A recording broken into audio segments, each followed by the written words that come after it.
ជំរាបសួរបងពុកម៉ែបងប្អូនថ្ងៃនេះខ្ញុំមានត្រាក់ទ័រ model M740 មួយគ្រឿងទៀតហើយត្រាក់ទ័រនេះឆ្នាំផលិតរបស់វាគឺឆ្នាំ2021ត្រាក់ទ័រសំណុំបងប្អូន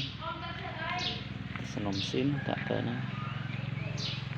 ស្អាតកង់មុខក្រោយ4គ្រាប់ថ្មីណាកង់វានេះកង់ក្រោយកាឡាវានៅជ្រៅជ្រៅកង់វាគឺកង់ប្រភេទអូតូនីកង់ប្រភេទកង់អូតូនីកង់ស៊ីនកង់មុខ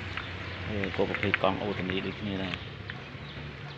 កង់ស៊ីនដូចគ្នានេះសាច់ប៉ែសាច់អីនៅទឹកថ្នាំស៊ីនរបស់វាបងមិនមែនទឹកថ្នាំគេធ្វើគេអីទេផែនសំណុំផែនស្អាតត្រាក់ទ័រនេះបើសិនជាបងប្អូនមានចំណាប់អារម្មណ៍មកមើលពិតជាមិនខុសទេត្រាក់ទ័រនេះត្រាក់ទ័រ model M740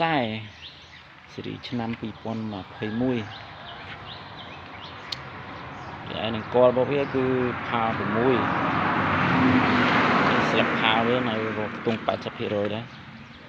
ធំស្លឹកផាវានេះប្រភេទត្រាក់ទ័រសំណុំមក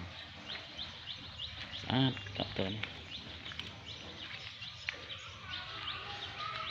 តម្លៃក៏សមរម្យដែរតម្លៃធូរសមរម្យបើសិនបងប្អូនអាច